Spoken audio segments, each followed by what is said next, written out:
رحمت رب کی لوٹا سیدنا واقعی رحمت اللہ علیہ کو خواب میں جناب رسالت مآب صلی اللہ علیہ وسلم کی زیارت ہوئی اور فرمایا انشاءاللہ کل تمہیں بہت کچھ مل جائے گا۔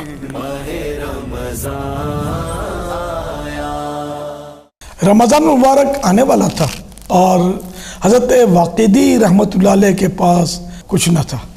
آپ نے اپنے علوی دوست کی طرف یہ تحریری میسج بھیجا، رمضان شریف کا مہینہ آنے والا ہے اور میرے پاس خرچ کے لیے کچھ نہیں، مجھے قرض حسنہ کے طور پر 1000 درہم بھیج دیجئے۔ چنانچہ اس علوی نے 1000 درہم کی تھیلی بھیج دی۔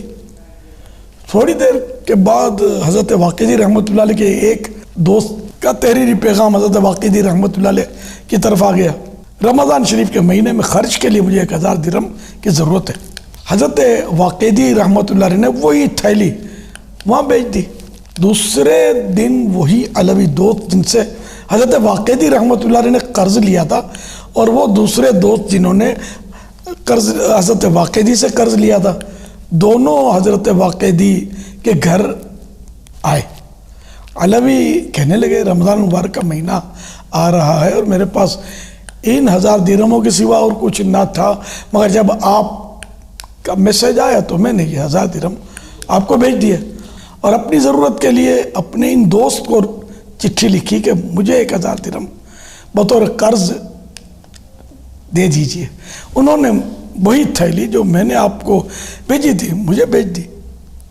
تو پتہ یہ چلا کہ آپ نے مجھ سے قرض مانگا، میں نے اپنے ان دوست سے قرض مانگا، انہوں نے آپ سے مانگا، اور جو تھیلی میں نے آپ کو بھیجی وہ آپ نے اسے بھیج دی اور اس نے وہی تھیلی مجھے بھیج دی۔ پھر ان تینوں حضرات نے اتفاق رائے سے اس رقم کے 3 حصے کر کے آپس میں تقسیم کر لیے۔ اسی رات حضرت سیدنا واقعی رحمت اللہ علیہ کو خواب میں جناب رسالت مآب صلی اللہ علیہ وسلم کی زیارت ہوئی اور فرمایا انشاءاللہ کل تمہیں بہت کچھ مل جائے گا۔ چنانچہ غیب جاننے والے پیارے پیارے آقا صلی اللہ علیہ وسلم کے فرمان کا یوں مطلب اظہار ہوا کہ دوسرے دن امیر یحییٰ برمکی نے سیدنا واقعی رحمت اللہ علیہ کو بلا کر پوچھا، میں نے رات خواب میں آپ کو پریشان دیکھا ہے، کیا بات ہے؟ حضرت سیدنا واقعی رحمت اللہ علیہ نے سارا واقعہ سنا دیا۔ تو یحییٰ برمکی رحمت اللہ علیہ نے کہا میں یہ نہیں کہہ سکتا کہ آپ تینوں میں سے زیادہ سخی کون، آپ تینوں ہی سخی اور واجب الاحترام ہیں۔ پھر اس نے 30,000 درہم حضرت واقعی رحمت اللہ علیہ کو اور 20,000 ان دونوں کو پیش کیے اور حضرت واقعی رحمت اللہ علیہ کو قاضی یعنی جج بھی مقرر کر دیا۔ اللہ رب العزت کی ان پر رحمت ہو اور ان کے صدقے ہماری بے حساب مغفرت ہو۔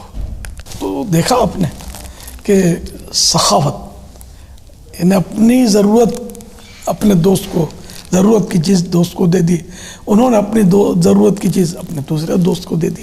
تو دوست وہی ہوتا ہے کہ جو وقت پر کام آئے۔ آج کل مفاد پرستی کا دور ہے اور بڑا نازک دور ہے۔ اگر آپ کے پاس دولت ہے، آپ کے پاس دوست بہت، جس دن دولت رخصت تو اس دروازے سے گئی تو اس دروازے سے دوست پلٹ گئے۔ آج کل کے دوستوں جنرل بات کر رہا ہوں، ایسا نہیں کہ وفا بالکل ختم ہو گئی، لیکن بہت کمی آ گئی ہے۔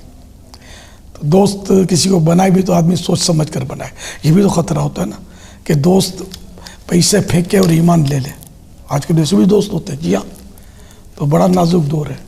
سونا جنگل رات اندھیری چھائی بدلی کالی ہے، جاگتے رہیو سونے والو چوروں کی رکھوالی ہے، آنکھ سے کاجل صاف چرا لیں یہاں وہ چور بلا کے ہیں، تیری گٹھڑی تاکی ہے اور تو نے نیند نکالی ہے۔ شہد دکھائے زہر پلائے قاتل لائن شوہر کش، اس مردار پہ کیا للچایا دنیا دیکھی بھالی ہے۔ اللہ پاک ہمارا ایمان سلامت رکھے اور حقیقی معنوں میں اگر کوئی دوست میسر ہو تو وہ ملے، ورنہ اکیلا صحیح ہے، برے دوست سے تو اکیلا صحیح ہے۔ عارف باللہ مولانا جلال الدین رومی رحمۃ اللہ علیہ فرماتے ہیں مارے بد تنہا ہمیں بر جاں زنت یار بد بر دین و بر ایمان زنت، یعنی برا سانپ صرف جان لیتا ہے جبکہ برا دوست دین و ایمان لے لیتا ہے، تو یوں برے کی دوستی بری ہے۔ مفتی احمد یار خان رحمۃ اللہ علیہ فرماتے ہیں صوفیاء کرام کے نزدیک ساری عبادات سے افضل صحبت نیک ہے۔ آج مسلمان نمازی، غازی، حاجی، قاضی بنتے رہتے ہیں مگر صحابی نہیں بن سکتے کہ صحابی صحبت نبی سے بنتے تھے، وہ صحبت اب کہاں نصیب۔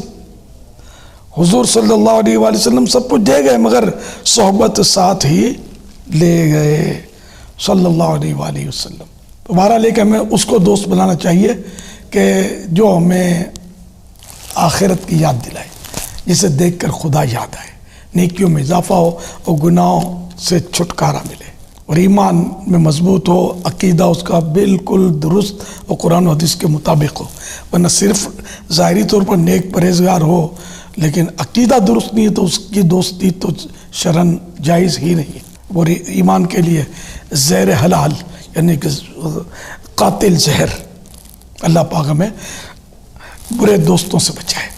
اور اس واقعے سے یہ بھی درس ملا کہ رمضان شریف کے موقع پر ان بزرگوں نے کیسی سخاوت کی اعلیٰ مثال قائم کی، تو ہمیں بھی اگر کوئی ضرورت مند نظر آئے کہ وہ بیچارہ غریب ہے یا کوئی سادات کرام میں سے ہیں تو ہمیں ضرور ان کی ان دنوں ہیلپ کرنی چاہیے رمضان شریف کے آنے کے موقع پر خاص کر کے، تاکہ یہ بھی رمضان کی جو نعمتیں وہ کھا سکیں گھر میں اور عید کے لیے کوئی عمدہ لباس سلوا سکیں۔